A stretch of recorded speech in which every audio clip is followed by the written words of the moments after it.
Care to chat? Hello and welcome to our podcast from the Northern Ireland Social Care Council. Social care and social work are such enormously important parts of life here. They really came to the fore during the pandemic. And now with the crisis in the health service, they're in the news again. So what are these jobs? Who are the people who work in them? What are the routes into social care and social work? How can staff progress and develop their careers? What reforms are necessary? And how do people in these fields take care of themselves as well as their clients?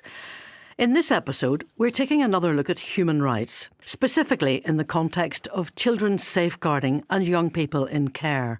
And I have a great panel with me today, packed with expertise and good sense. Jane Hynes is Senior Social Worker, Learning and Improvement Team with the South Eastern Health and Social Care Trust. Geraldine McGuigan's Manager with Voypic, that's Voices of Young People in Care. Susanne Cunningham is Assistant Director of Children's Services, Regulation and Quality Improvement Authority. That's the RQIA from here on. And Dr Nazia Latif is Human Rights Consultant. Right Practice is her company. And Nazia is back with us. You'll have heard her excellent advice and guidance in our first Human Rights podcast. So, Jane, maybe if I could start with you. You've more than 14 years' experience working in children's safeguarding and residential service, and most recently as a senior manager in secure care. Can you describe for us what secure care is and how this differs, for example, from other children's residential homes? Yes, I think interestingly there's lots of comparisons and a lot of differences between secure care and other children's homes in the community. I think there's lots of skills, knowledge, values that absolutely are transferable between the two as a worker. I think probably the biggest difference is, as it sounds, secure accommodation is a secure facility. And the legislation around a young person being in secure care versus being in a community children's home, a child who's in secure accommodation has been presented to a regional panel. The concerns have been raised to a number of professionals who will listen and understand what the risks are for that young person. And for a young person to be placed in secure accommodation, there has to be a certain legal threshold that is met. There has to be a level of concern that suggests there's going to be harm to themselves or others, and it has to be agreed at that regional panel independently. And then the social work team will have to go to court and seek a secure accommodation order. And I suppose that is the biggest difference between the community children's homes and the secure accommodation, that a panel of professionals, as well as a court, have agreed that the level of risk is so high for this young person that they have to be placed into a secure accommodation. So it's a very specific set of circumstances, really, that we're talking about today, or rather the context in which this discussion is taking place. I mean, Nazia, these children and young people are obviously, clearly very vulnerable, and we hear a lot about child sexual exploitation, for example. What are the key challenges that you see in balancing human rights and risks?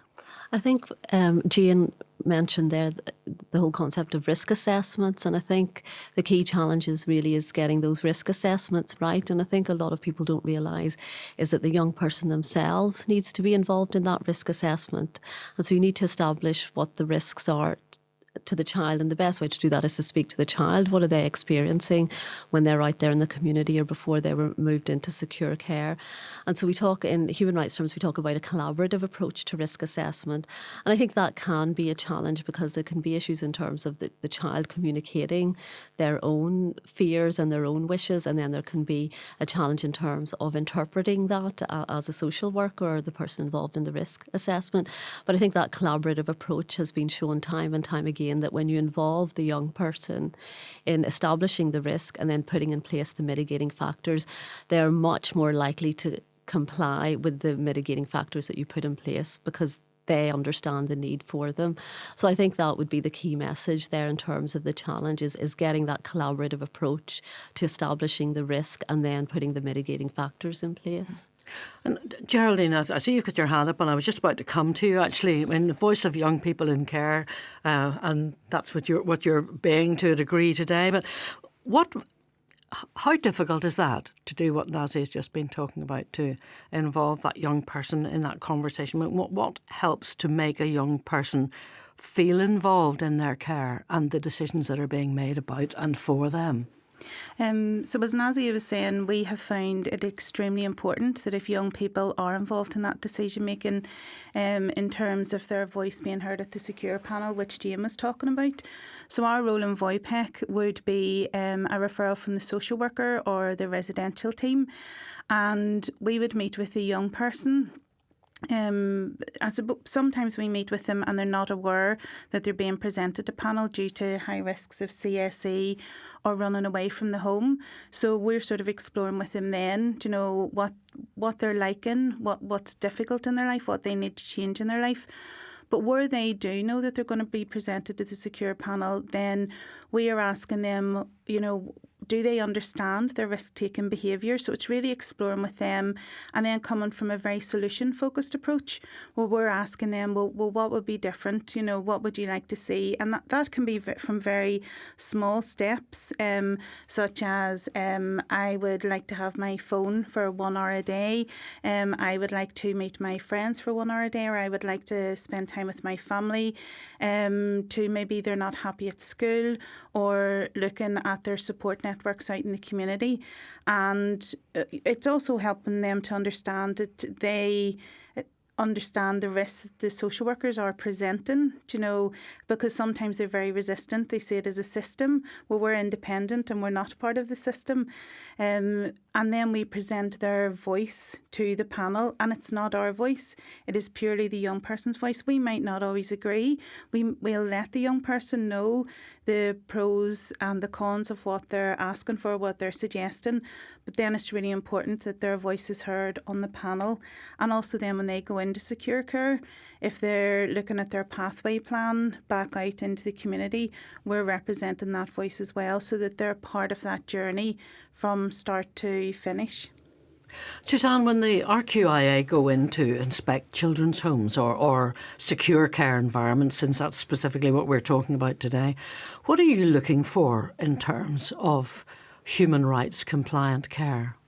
So I suppose it doesn't matter whether you're going into secure or a children's home. The assessment and the involvement of the child should still be there, and there needs to be evidence that if you are acting in a way to restrict a child or to monitor them in a more robust way than you maybe would do for a similar child, that there's justification as to why this is necessary. So it's going back to what Nazia and Jane was saying about that risk assessment and making sure that that risk assessment clearly shows that if additional steps are taken to protect or to safeguard a child, that is justified. So if you're interfering, for example, with a child's human rights, when we go in, we see that. We want to know, why are you doing that? What are you hoping to achieve by this? And how long do you think this is necessary to do this for before you can start stepping back? The tendency, I think, that we see in children's homes and in secure care, although secure care is a little bit more complex, is that quite often staff want to wrap around a child and protect them. You know, they're not usually doing it to harm a child or to be a bad type parent authority. It's about, you know, as we all do as parents, we want to wrap around these children and really support and protect them. But sometimes we do it too much and we start interfering with children's rights.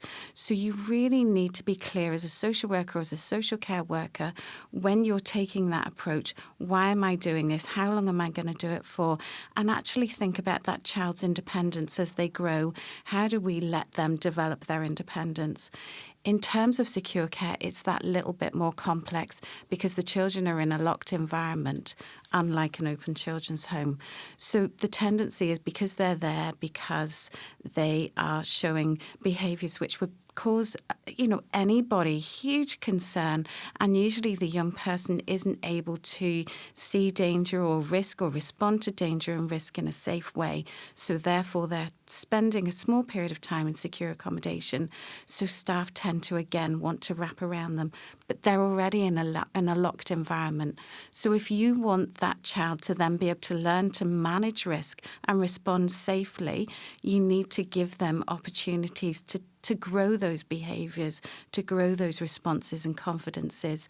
So in Secure, we are particularly aware of children not being secluded, not being restricted, not being restrained, again, in an unnecessary way. Sometimes it's necessary, but you need to justify it. And these are all key skills as a social worker that you learn within your training and obviously post-qualifying as well. So it's getting social workers and social care workers to really integrate that thinking into everyday work, everyday assessment, everyday thinking, reviewing why are we doing it? Is this still necessary? Is this proportionate? This must be quite a challenge for your team, Jane. You know, you've got young people who have, in some instances, difficult and challenging behaviour. As Susanne says, you know, they are already secluded and restricted and in some instances might end up being restrained, if I'm getting you correctly here. So do your staff then have to be prepared on occasion to take risks themselves when they're dealing with those young people, to allow them that degree of freedom that Susanne was talking about there? Yes, and I think that's a day-to-day struggle for staff in all settings, whether it be within field work, within residential care, secure care. I feel, you know, empowering and advocating on behalf of young people to promote them, to take and manage risks themselves and learn new skills is really inherent in what we do in social work. However, being able to balance that against making sure that as a corporate parent you have kept that child safe, that you're answerable to their own parents, to your trust, and it is an ongoing struggle for staff. However, I feel certainly from a perspective as being working on the floor alongside the young people, working in a management position, we are very clear around, as long as decisions are proportionate and evidence-based, as long as what we know is in the best interest of the child, as long as at every point we have encouraged the young person to be part of that decision-making process, you can't go wrong with that, you know, as long as it's evidence-based, as long as it's in the child's best interest, as I said. So really, certainly in my experience in being in secure care, where, you know, it is restrictive, that's very nature, very much in terms of promoting the young person's rights. It's making sure that, as Susanne said, our recordings of what we did are very clear. Why did that happen? What was the rationale? Were we considering the child's human rights at that point in time? And can we reduce the restrictions as quickly as possible? And what about the young people themselves and the difficulties that they are facing in residential care? I mean, to what degree has that changed? And to what degree, I wonder, has this, what we've been talking about, having the young people having their own say? I mean, I'm wondering if that's something that's relatively new. How has that changed over the last 14 years. Yeah, and I suppose I can't talk for every social worker in Northern Ireland, you know, I'm really conscious of that. However, I suppose whenever I think back at one of my very first jobs was in a residential home with young people, and one of my most recent jobs was in a residential home or in a secure care with young people, and I was reflecting on this prior to the podcast, and I feel like there's lots has changed and lots that hasn't changed actually in the number of years, and I think actually things that are happening today for the likes of child sexual exploitation were absolutely happening 14 years plus ago. However, we are far more informed now than what we ever were. I can remember situations happening with young people 14 years ago that of course we followed a procedure, we contacted the police, but today would be very clearly a CSE issue and there's a full protocol around that. And I think the young people in terms of issues and what they're facing, lots has changed around. We have CSE legislation, we've got procedures around that. We're managing that in a better, more coherent way with young people. We're a lot more trauma informed as practitioners, which we knew about back then, but certainly in terms of being able to talk about it. I think there's lots going on for young people, even in terms of what they have to contend with nowadays that make it very difficult for them in terms of social media, the influence of that. Even access to social media, being able to arrange meetings, do these things that actually, in terms of a staff member, is it very restrictive to remove a phone off a young person? Is it their right to have that phone? However, by having that phone, are they accessing other young people where they're going to create and maybe cause harm to themselves or others? So I think actually as time has moved on, lots of things have improved to help us keep young people safer. However, the world around young people has changed massively in terms of social media, things like which inherently have made it more difficult. Nazia. I think just feeding into that point about the differences in terms of young people today. And when you were mentioning sexual exploitation, and Jane, you quite rightly said it was happening 14 years ago. I think one of the key differences that children weren't listened to 14 years ago. So when they were reporting their experiences and the abuse, they weren't allowed to talk about it, they weren't allowed to express it, and they weren't listened to in the way that they are now. And I think that goes back to the fundamental point about human rights, is that you have to listen to the young person. That was all hushed up, and we know that through, the institutional abuse scandals that we hear, that it was happening, but the young person wasn't listening to. And I think that just really highlights the dangers of not taking that approach. And I think as well, just on the back of that listening to young people means you need to understand how they communicate. And I think as a workforce, we're much better about understanding children's cognitive ability, their way of expressing themselves, and how trauma impacts that, how lots of different diagnoses. We would see children diagnosed much more commonly, for example, with autism or learning disability or learning difficulty. And I know that's sometimes putting a label on a child, but it really helps in terms of your assessment and your communication with that child to really know, how can I get the best in terms of talking to that child and understanding their perspective, understanding their lived experience, and really helping to use that information to then inform how you respond in terms of a plan. And I think, Voypic have been really, really good in that as well, just helping everybody to understand that children don't, I'm 53, children don't speak the same way as I do. Our communication styles are very different, and we really need to learn to adapt. So in terms of engaging with children and helping them to access their rights, we need to engage with them in a meaningful way. Absolutely. And what we're sort of saying is we're having to use very creative modes as well. It's not just about sitting down and chatting with the young people. We're using Lego, we're using cookery, we're using arts and craft. But most importantly, it is helping that young person realise that they need to have a voice in their journey, because there's so many adults making decisions about their lives, and quite often they just go with the flow, and then maybe they're not happy with decisions, and that's when some of the challenge and behaviour comes in. So getting young people involved from an early age, as early as we can, rather waiting until they're in their teens, is really important. And I suppose that's what we would really like to see from Safeguarding, that we're not waiting until they're 12 and they're able to attend young people's review meetings. It's getting them involved, helping them understand what's going on, and using a variety of methods and making those referrals to Voypic. Sometimes social workers are a bit concerned about bringing Voypic in because maybe they think we are going to criticise their work, but we're actually there to support their work and complement their work and raise that voice of the young person. And on that level, that's work we do at that level, but also raising their voice to an even higher level in terms of policy and advocacy work. And recently, along with young people, we produced a booklet on standards of participation of young people in meetings, and that was from very simple things such as having meetings outside of school so that we can attend it, having something to eat at the meetings, social workers meeting us before our meetings to hear our voice.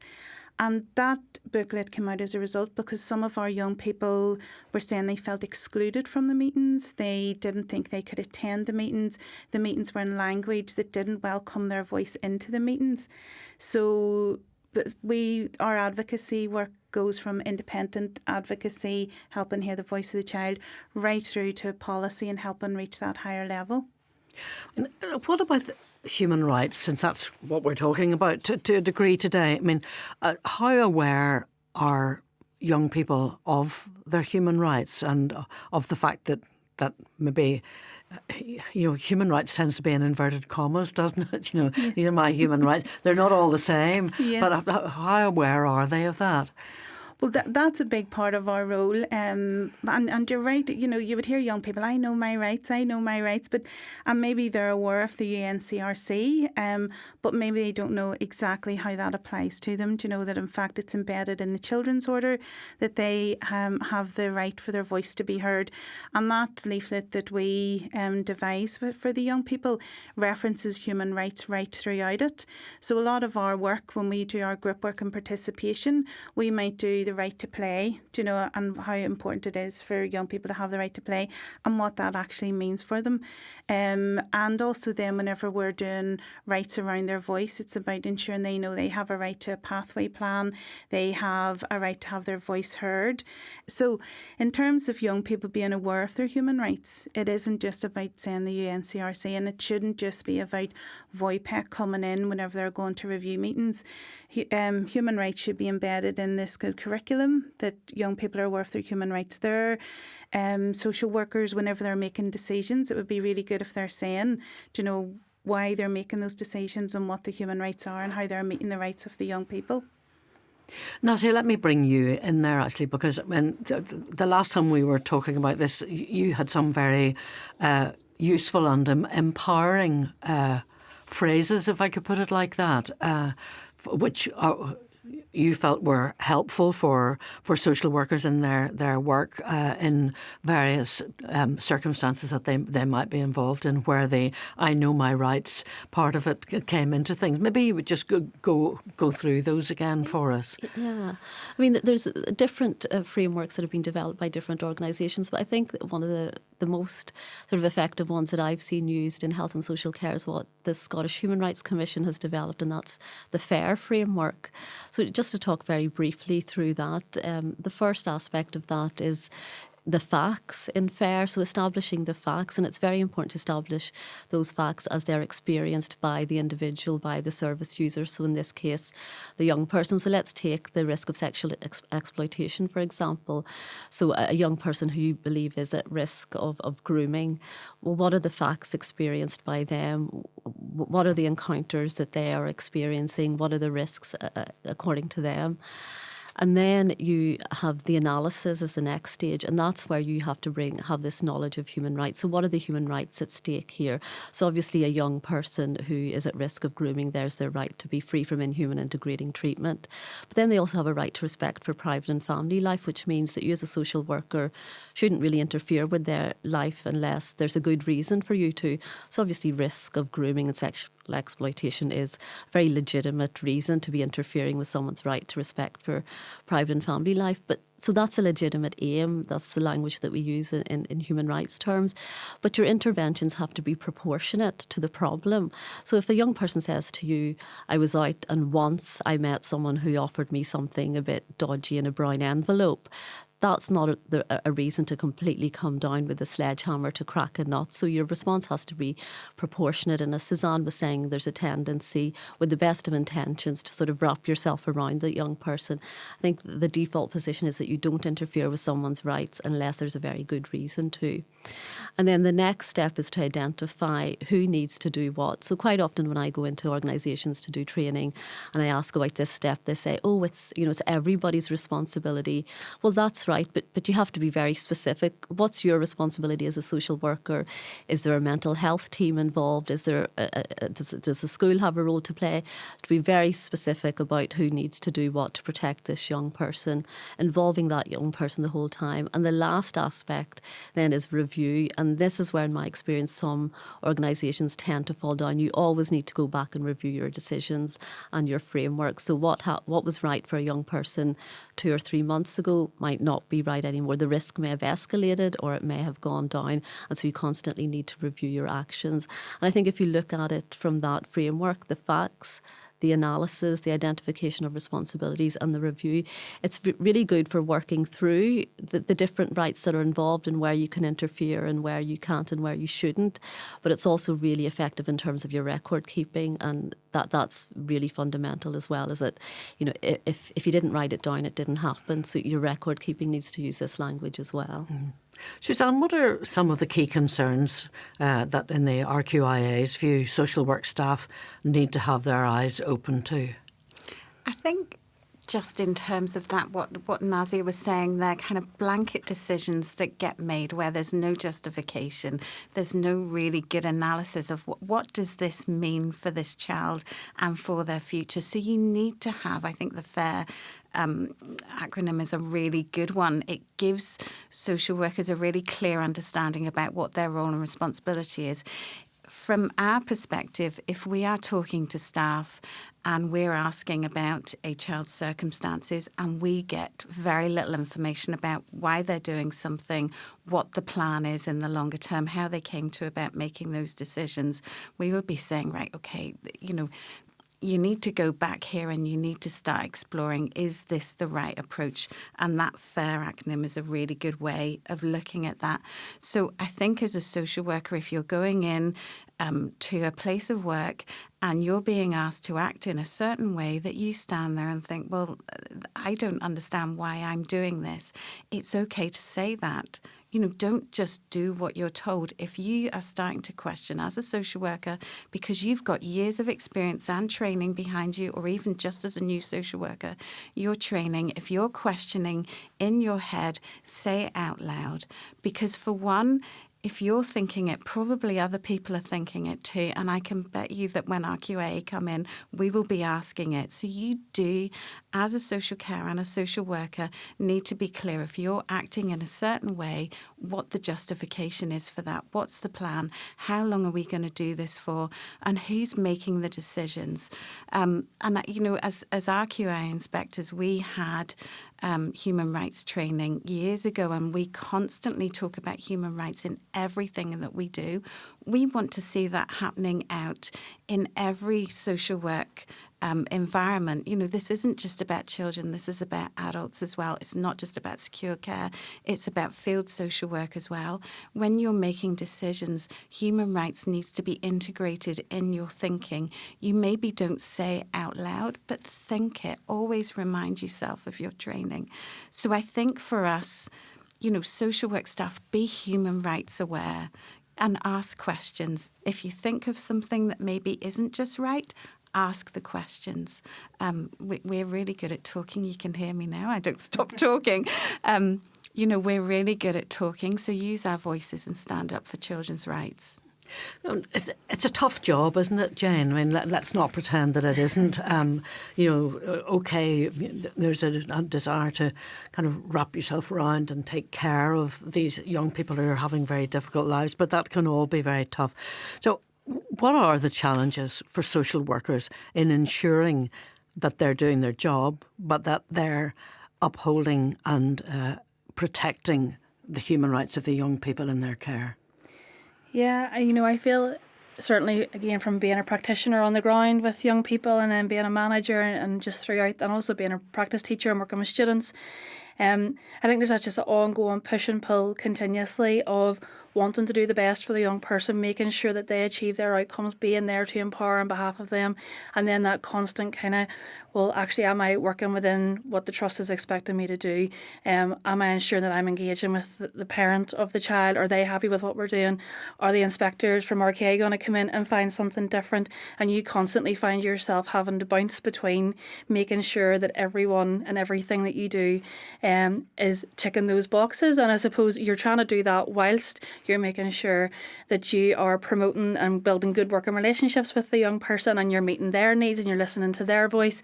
And I think there are really simple things that we can do. So at one point I managed a leave and aftercare team, which is a fieldwork team for young people who have been in care, and we support them to transition into adulthood.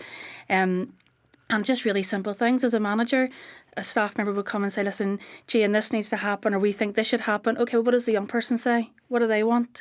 Let's make sure that we're getting their voice in the middle of that, being creative in how we're asking questions and getting feedback from young people in secure care. I thought I was great offering a scaling question on a scale of 0 to 10. I think that would be quite an easy way to get information from a young person. Young person come back and said, well, what does 7 mean? And I was like, I can't answer that as an adult. Actually, that's a really good point. So now then, from moving forward from that interaction with the young person, we use a scale of 1 to 5 and we use emojis. And how simple is that? Just really simple in terms of engaging. So I think it's that, as I said, it's that constant push and pull between being a corporate parent, wanting to build a good working relationship, advocating on behalf of a young person, and then also being really creative and making sure that we're always engaging the young person and gathering feedback. And also, I think, being really brave and bold and listening to that feedback, and just even if it's not great feedback, I think we need to hear it, because actually that means then we're pushed to improve. And if we're continuously improving our services on behalf of the young person, well, then you can't go wrong with that, you know. What one thing, Geraldine, from your perspective, and I'm going to ask each one of you this question, would make a difference to the experience of looked after children and young people in relation to their human rights? I think, at any one time, there's around 3,500 young people in care in Northern Ireland. So a thing that would make a big difference in their life is that they're being heard, that they're asked to come up with solutions, and social workers might not like those solutions because they are maybe a bit out there, they're a bit maybe taking risks, but, listen to the young person, explain why it can't happen so that they understand. So I would like it from a very young age that young people are involved, and from very creative right up to leaving and aftercare, that young people are having their voice heard at every single stage.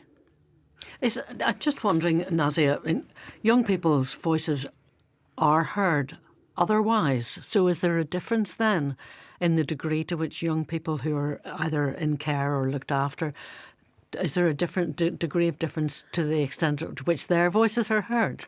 I think I would say undoubtedly so. I think it's just there's, I think in any sort of institutional relationship, it almost, the sort of default position becomes a very disempowering relationship for the young person. And for me, the whole sort of human rights based approach and that whole relationship in any sort of institutional care or any sort of interaction with an institution should be an empowering process. And I think that's really what I would like to see social workers see their fundamental role as, is how do they empower the service user, whether it's a young person or an older person, and how do they promote that independence and that autonomy rather than this very paternalistic, protective approach, again with the best of intentions. But for me, the key is empowering those young people in the way that we all want to do as parents for our children at home.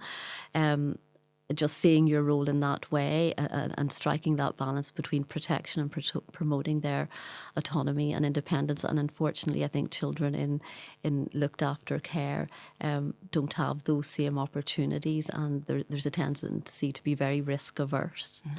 Is that a big change for social workers to have to make, Jane, to that kind of empowering model that Nazia is talking about? I mean, is that a road that you're already on, or are you anywhere near the destination? I don't want to continue with that line of speech. But is it a big change that the social workers are going to have to make?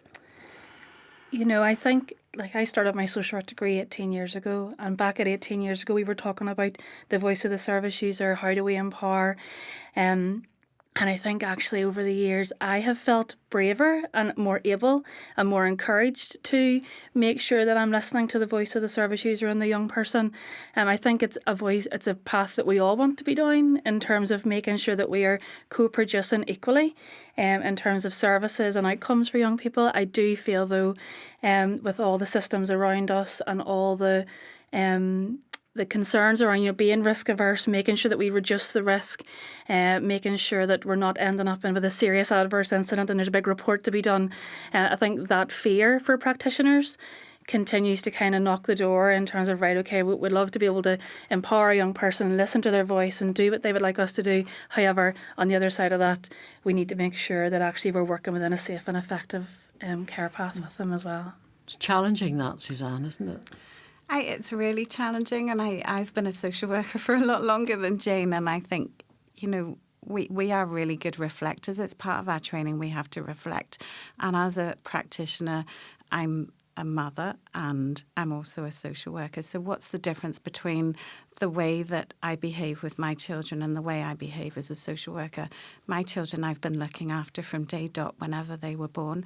These children are coming into places that are strange to them, being looked after by adults who they know nothing about, and the adults know very little about the child. So how do you change that? You put the child at the centre and you really think about, right, what does this child need? Yes, we have routines within the home, we have ways of working within the home, we have our policies and procedures, but how do we place the child at the centre of this care experience? And I think that's what we need to concentrate on, a child's rights, a child's communication, a child's assessment. Going through the whole assessment process is far better when the child is right at the centre of that. And if the child doesn't want to talk openly, that doesn't mean you then don't have the child at the centre. It means you find ways to mitigate that. That child maybe doesn't want to communicate today, but things could be very different tomorrow or in the next hour. So my message to all social workers is that the key to a child's rights approach is putting the child at the centre of every decision and every care plan and every assessment. And what about that fear that Jane mentioned there? That you have a social worker who really wants to do the right thing, who maybe is putting the child right at the centre, but does have that fear of something coming down on them like a ton of bricks, basically, if it goes slightly wrong. I mean, does somebody need to have their back? So, well, the first thing is we're not ticking boxes here. Things go wrong when people tick boxes. Actually, what we need to do is to go back to what Nazia was talking about, is doing a really robust assessment where you continuously going back and looking at, is this working? If it's not working, what do we need to do differently? If it's improving, can we lessen the restriction or the whatever it is that's infringing on that child's rights? Can we lessen it to try and help them grow independence? So it's a more manufactured way of parenting, but actually that's what we do as everyday parents. We're constantly analysing what can we do in terms of trying to help our child to develop. Children in care are exactly the same. They just need us to maybe think slightly differently because we don't know all of that background, all of that trauma that they've experienced, before they've got here today. But put the child at the centre. Don't tick boxes. Think really robustly in terms of assessment frameworks, in terms of multidisciplinary assessments. Just a final word, Jane. Yeah, and I think, actually in managing that fear, for the want of a better word, I have never seen it work so well actually in my career so far, in terms of having those really open and honest and really good working relationships with our inspectors. And no one likes to know there's an RQIA inspection happening. But actually in terms of building those good working relationships, knowing that we are all coming from the same point and want the same things for young people, and being open and honest, being clear, working from an evidence base, making sure that everything you're doing has the child at the centre of it, certainly in my experience so far has been the biggest pushing factor in being able to manage that fear and to be able to be bold and brave and do those right things that is in the child's best interest, and working alongside the inspectors as well has worked really well for us. Right. And finally, Nazia, there's a hand up there. I just wanted to say that endorsement and the promotion of this approach has to come from the top. So we've talked a lot about the social worker on the ground, and we have a room here full of people doing that frontline work, but it has to come from the top. So you were saying someone has to have your back. Yes, they do have to have your back, and it has to come, from trust level. This is what a human rights-based approach looks like, and this is what we're endorsing, and this is what we want to see happening on the ground. Thank you very much indeed for that. Ladies, thank you all for joining me today. Thanks to Jane, to Geraldine, Susanne and Nazia. This has been Care to Chat, a podcast by the Northern Ireland Social Care Council. Please do subscribe and rate us. You can find the whole series wherever you get your podcasts, and do tell your friends and colleagues. Thanks for listening.